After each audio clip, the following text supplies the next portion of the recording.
começa mais um podcast ABC3, alimentando bem a criança consciência, sobre nutrição infantil, direcionado aos pais, cuidadores e comunidade em geral de uma forma inclusiva e acolhedora.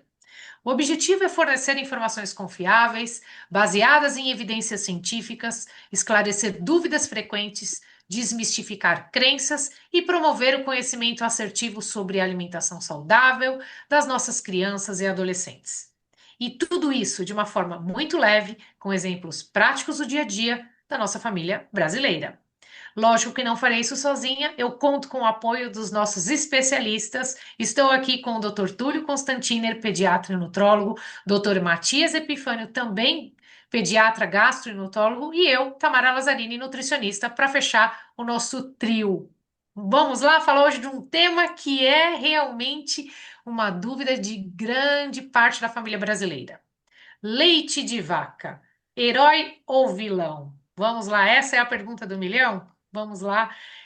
Vamos entender um pouquinho sobre esse contexto, porque o leite de vaca é um alimento muito importante na dieta humana, ele vem desde os nossos primórdios, né? Tem toda a cultura dentro dos mamíferos, mas existem crenças e opiniões de que não seria tão bom assim. E que, em determinado momento, pode até trazer prejuízos para a saúde. Doutor Matias, me ajude com esse tema aqui, porque realmente eu posso dar o leite de vaca para as nossas crianças, sim ou não, e por quê?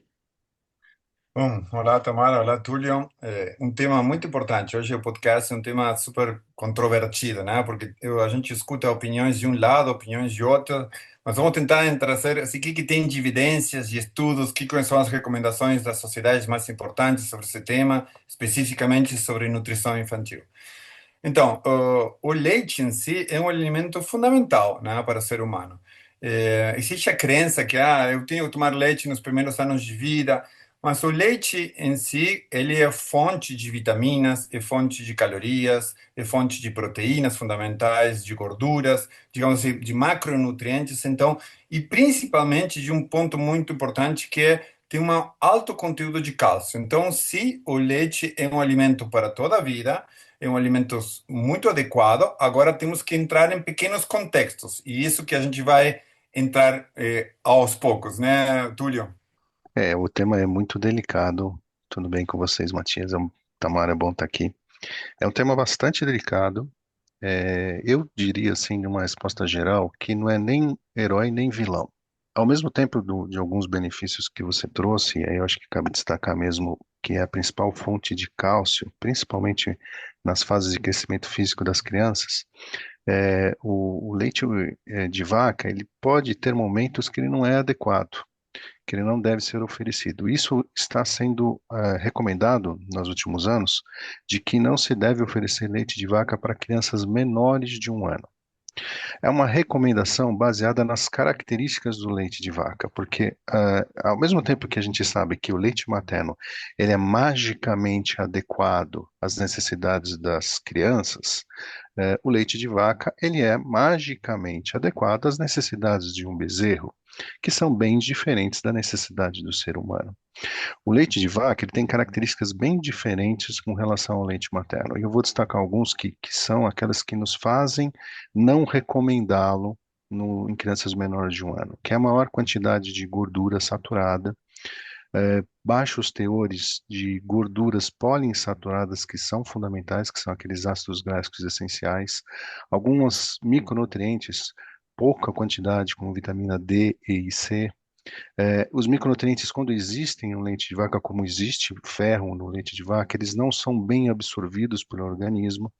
O leite de vaca tem muito sódio, muita proteína, isso inclusive tem sido identificado que isso aumenta o risco de sobrepeso e obesidade no futuro, que é um problema da nossa sociedade mundial. Existe inclusive uma inadequação da relação de proteínas, principalmente as caseínas e a proteína do soro.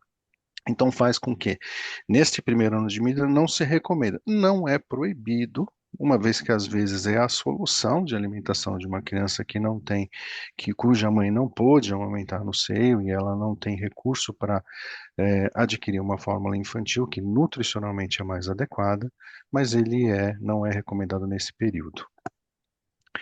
que você acha, Tamara, desse ponto?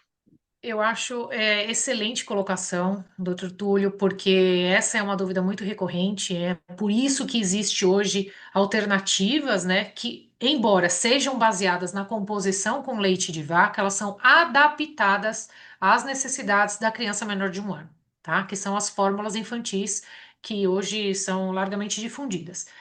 Porém, após essa fase de vida, o leite ele compõe um grupo de alimentos que é importantíssimo, que é o grupo do leite, derivados, queijos, iogurtes. Ele é necessário dentro do contexto, parte da alimentação da população se compõe com isso. Por quê? Porque vocês já mencionaram, ele tem importantes nutrientes que são fontes e que parte também disso vai compor essa dieta como um todo. Então, as crianças às vezes estão no processo de introdução, não consomem tanto a quantidade de carne, né, para atingir os níveis de proteína, né, que precisa, que obviamente é diferente, mas a gente pensa que numa escala de crescimento da criança, né, a partir dos 12 meses, ela vai evoluindo, tem um crescimento muito rápido, né, em relação aos ossos, e ela demanda dessa quantidade de cálcio, magnésio, fósforo também. Então, isso é muito importante. Desde que isso faça parte de um contexto, a gente sempre tem que balancear. Então, dentro do grupo, a gente considerando aí a pirâmide dos alimentos como um guia alimentar para a população brasileira, e hoje tem para criança, para o adolescente, para o adulto, o grupo de carnes, leite, ovos e queijos, ele está ali dentro da pirâmide no terceiro nível. Ele tem o seu nível de importância. Então, se eu não consigo atingir minhas necessidades, eu vou precisar fazer isso de uma forma harmoniosa. E outra, pensando dentro de um contexto alimentar, receitas que utilizem o leite, que utilize o iogurte ou derivado do leite é fundamental para que a gente componha uma alimentação diversificada, né? Que a gente atinja essas necessidades e quantidades, né? E na verdade também, Tamara, a gente vê muito o que acontece nos consultórios, que as famílias, por exemplo, algumas crianças não consomem nada de leite, né? Não consomem nem iogurte, nem derivados, por tempos. E isso é preocupante, isso a gente, como pediatras, como nutricionistas, temos que atuar. Por quê? Porque a gente vê que a partir de 1 ano, basicamente, quando a criança começa a caminhar, os requerimentos de cálcio aumentam muito, né? Por exemplo, aumentam de 250 a 260 miligramas menor de 1 ano, para quando começa a caminhar, aumenta para 700 miligramas de cálcio, né? Entre 1 e 3 anos. E a partir dos 4 anos, aumenta para 1.000 e depois em adultos 1.200 miligramas. E como que isso se traduz, digamos assim, em requerimentos? O que tu disse é a pirâmide alimentar. Então, a pirâmide alimentar sugere, por exemplo, a partir de 1 ano, 2 ou 3 porções de lácteos, principalmente leite, né? Que tem o conteúdo de cálcio. Então, se a gente compara alguns nutrientes, para ter por exemplo, um copo de leite tem mais ou menos 200, 250 miligramas de cálcio por cada copo. Então, atingir 700 com 2 porções mais alimentação, está tranquilo. Agora, se eu não consumo nenhum de leite derivados nessa fase, eu não vou ter esse aporte de cálcio e provavelmente essa criança vai ter déficit de crescimento, né? Trazendo outro ponto fundamental, tem estudos também que a gente fala de leite, né, Túlio? Mas a gente sabe que algumas bebidas lácteas não são leite especificamente e as pessoas podem confundir. Que tu pode me falar disso, Túlio, também, porque é frequente que as pessoas consumam uma bebida láctea, vegetais, muitas vezes, e não tem o aporte nutricional adequado, né? Exato, Matias. Esse é um tema muito importante, porque hoje em dia a gente tem uma disponibilidade enorme de produtos lácteos têm sido comercializados. E muitas vezes eles trazem mesmo um nome que parece ser um leite, mas na verdade não é. Uma bebida láctea inicialmente não é um leite, né? Apesar de que o leite de vaca modificado, como por exemplo são as fórmulas infantis, elas muitas vezes elas uma vez reguladas pelo Códex, elas têm uma qualidade nutricional muito boa. Existem muitas bebidas, ou mesmo até com embalagens muito semelhantes às fórmulas infantis, que não têm uma qualidade nutricional, ou mesmo são reguladas de uma forma tão exigente quanto são o regulamento do Códex. Esses são chamados de bebidas lácteas, compostos lácteos, ou outras formas. Existem leites, inclusive, que são leites vegetais, que muitas vezes também não têm uma qualidade nutricional, mas muita gente acha que podem substituir o leite como o leite oferece nos seus nutrientes. Agora, o que eu acho que é muito importante, que eu acho que é uma dúvida da população em geral, é com relação à continuidade, né? Eu falei agora há pouco que o leite de vaca não é recomendado antes de um ano, e a gente estava reforçando aqui as qualidades dessa porção láctea na alimentação infantil durante todo o seu percurso, se é necessário continuar, uma vez que a mãe não amamenta no seio por algum motivo, depois de um ano de idade, continuar a fórmula infantil. Então, isso tem sido uma controvérsia, inclusive, entre pediatras, entre profissionais de saúde de nutrição infantil, e não necessariamente a fórmula infantil ela precisa ser continuada. Uma dieta de uma criança, eu queria a opinião da Tamara sobre isso, uma dieta de uma criança acima de um ano que bem balanceada, com as suas porções lácteas suficientes, como disse o Matias, com leite de vaca integral, ela seria suficiente para garantir a demanda metabólica da criança para o seu crescimento e desenvolvimento? Tamara, o que que você acha? Bom, vou dar minha opinião profissional, também muito baseada nas evidências, o que a gente tem. Isso realmente é tema de debate, né? Por quê? Quando a gente diz em guias alimentares, a gente faz sempre uma previsão populacional. Então, para a população em geral, como o Dr. Matias falou e eu mencionei, a gente tem a recomendação de 2 a 3 porções de leite e derivados, e conforme isso vai acontecendo, a criança vai crescendo, essa demanda vai aumentando até a porção, enfim. Mas dentro de um contexto alimentar, quando a criança começa a se alimentar a partir do sexto mês, ela ainda está com a fórmula e ela vai introduzindo novos alimentos, parte da alimentação dela vai se tornando diversificada. E é esse o objetivo, diversificar cada vez mais, né? A partir de um ano, ela está com a alimentação da família, né? Pode ser que em consistências diferentes, mas ela já se alimenta como a família se alimenta em proporções menores. E muitas vezes não consegue a diversidade que um adulto consegue, porque ela está naquele processo de conhecimento dos alimentos e tudo mais. O que acontece se eu tiver o leite de vaca? Ele é parte da alimentação. Agora, quando eu vou no consultório, né, isso acontece provavelmente muito com vocês, com o nutricionista, com o pediatra. Cada família tem uma realidade. Então, se a família não consome o alimento, não consome o leite, né, não tem isso como parte da alimentação, é difícil a criança ter isso no contexto alimentar dela. E muitas vezes os pais perguntam ao pediatra se tem uma alternativa que não leite de vaca. E aí entra o papel da indústria. O que a indústria faz? Assim como base na formulação de suas fórmulas infantis, a indústria vê as necessidades da criança a partir de um ano, né, fraciona isso, desenvolve uma formulação de fórmulas que tenham a base do leite de vaca, né? Todos eles são base de leite de vaca, e faz uma formulação com as necessidades que a criança precisa de vitaminas, de minerais e de macronutrientes. Muito bem. Essa é uma alternativa? Sim, para todos. Pode ser desde que um pediatra ou nutricionista que acompanhe a criança e a família valide, perfeito.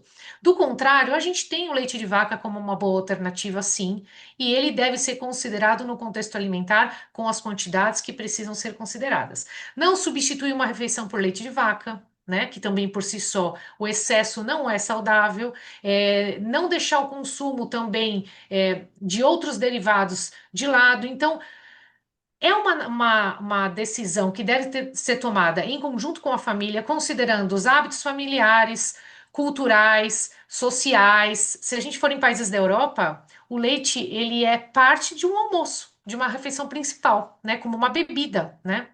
Então, isso a gente tem que considerar também. Se você for aqui no Brasil, a população mais do sul toma muito mais leite com a população comparada à população de norte e nordeste. Então, são comparações que a gente deve considerar num contexto como um todo. Não sei se eu falei muito e se faltou alguma coisa, vocês me complementem e a gente troca esse diálogo aqui, né?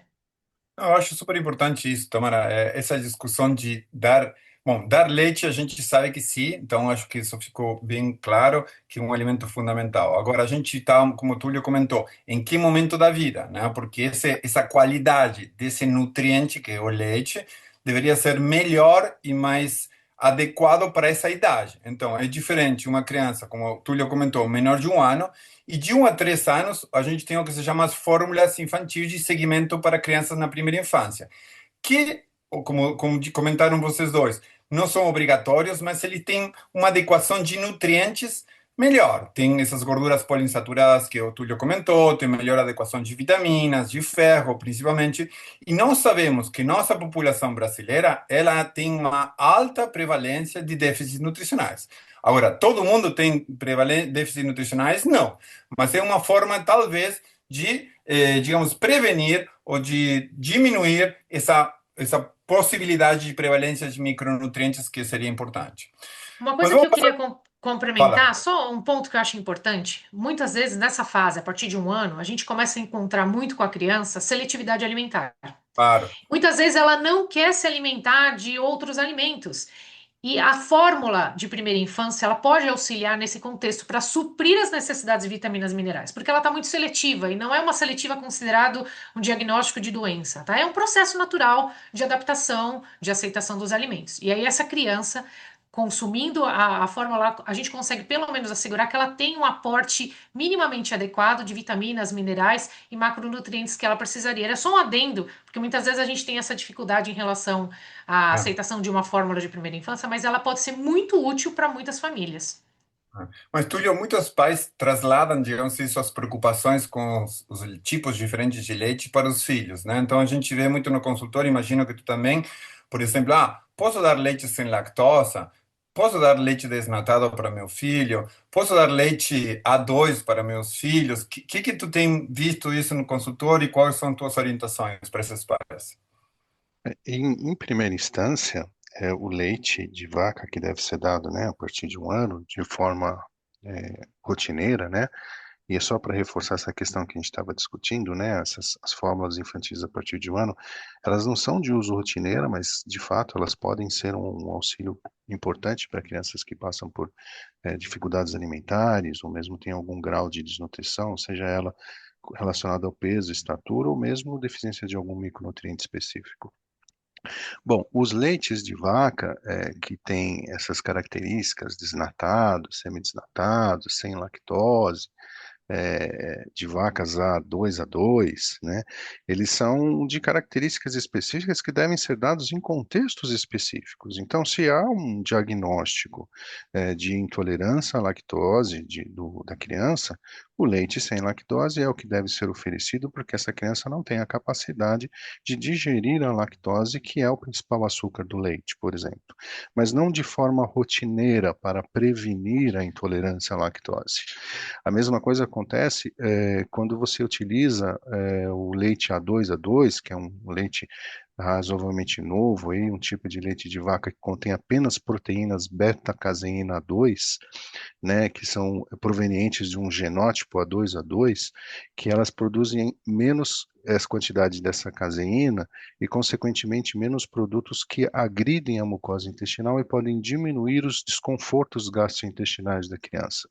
Não deve ser utilizado de rotina, mas se houver criança com desconforto que seja associado ao consumo do leite, pode ser uma alternativa para poder diminuir o risco desses desconfortos aparecerem. Agora, com relação à quantidade de gordura, né, desnatado ou semidesnatado, o leite inicialmente é o integral.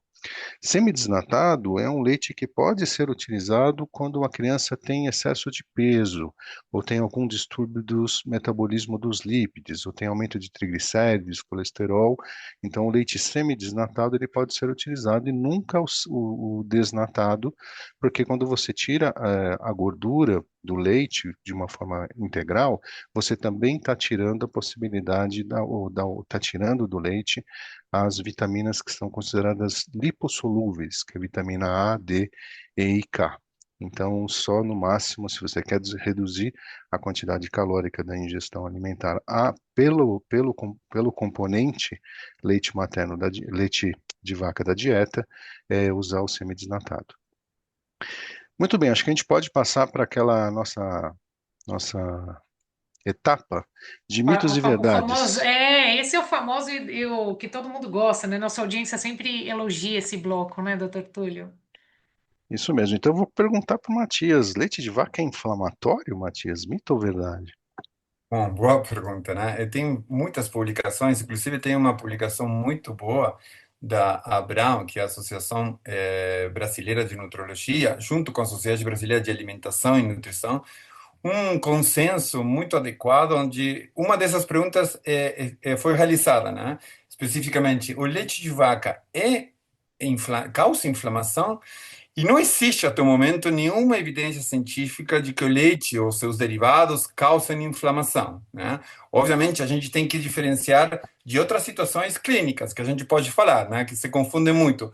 Alergia à proteína do leite de vaca e intolerância à lactose. Mas em si, em nenhum trabalho nos mostra que tem biomarcadores inflamatórios originados por causa do leite, né?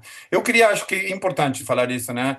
Diferenciar alergia à proteína de leite de vaca e intolerância à lactose, que muitas pessoas confundem. Então, rapidamente, alergia à proteína de leite de vaca é uma resposta imunológica que acontece nas crianças pequenas, geralmente menores de 3 anos, que é uma reação imunológica à fração proteica do leite, né? E isso acontece, pode ter diferentes sintomas, desde sintomas de pele, urticária, anafilaxia, até sintomas gastrointestinais de choro, irritabilidade, sangue nas fezes. Esse é um quadro da resposta imunológica. E outro quadro totalmente diferente é intolerância à lactose, que existem alguns tipos. O tipo mais comum é que nós temos, depois, à medida que vamos crescendo, a partir de adultos, inclusive, temos menos lactase, que é a enzima que degrada o açúcar do leite, né? Ou, digamos, a lactose do leite, né? Então, pode causar sintomas de desconforto, diarreia, cólicas, mas são dois quadros totalmente diferentes, né?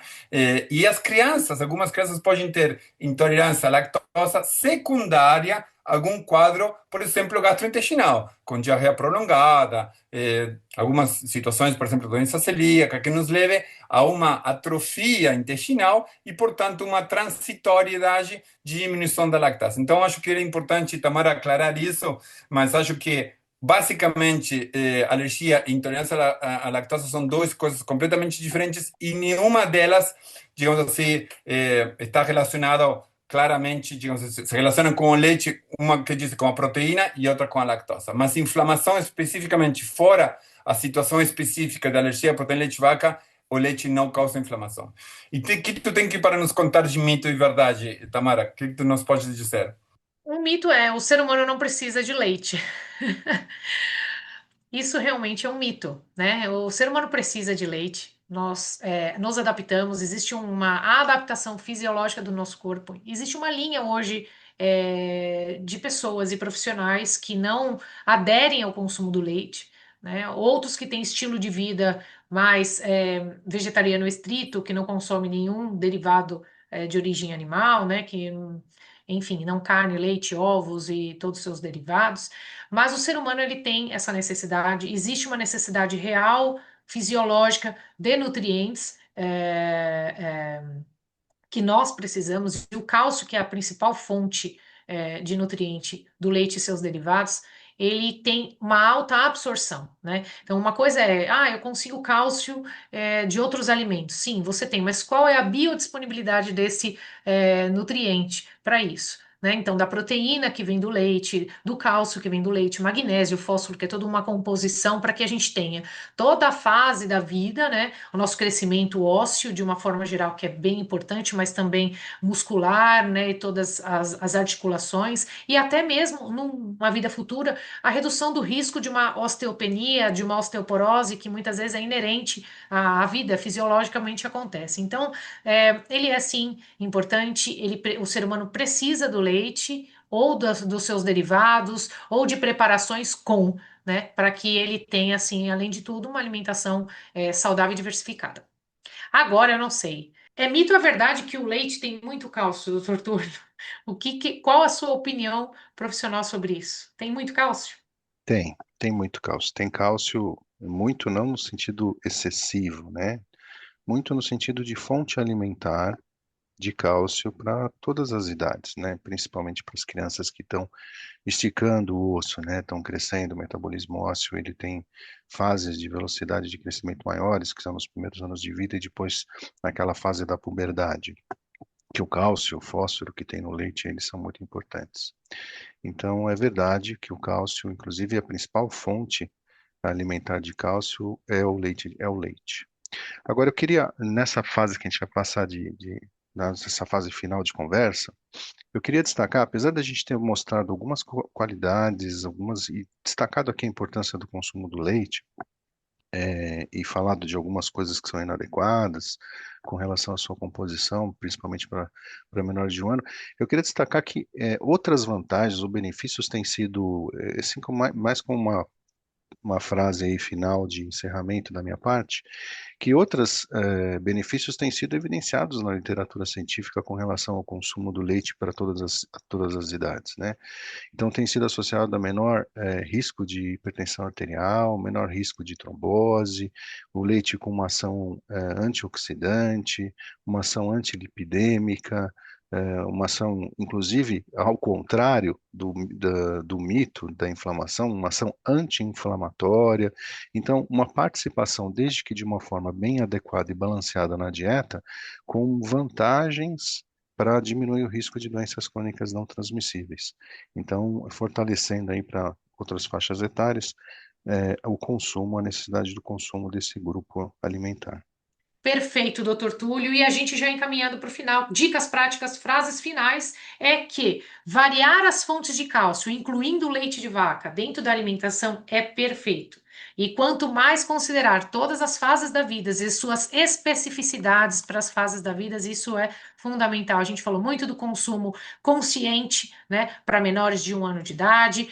A partir de 1 ano de idade, esse consumo ele deve ser sustentável, fazer parte da alimentação da família. Então, o leite, ele é um alimento icônico, histórico, tem cultura em diversos países, em diversas regiões do Brasil, então a gente não pode desconsiderar, desmistificamos as questões em relação à inflamação, esclarecemos as dúvidas das diferenças entre intolerância à lactose e alergia alimentar, então tem muita informação interessante sobre isso, e mais do que importante e principal, né, que devemos abordar, ele não é nem vilão e não é nem herói. Ele faz parte de uma alimentação e ele deve ser inserido dentro de um contexto alimentar saudável.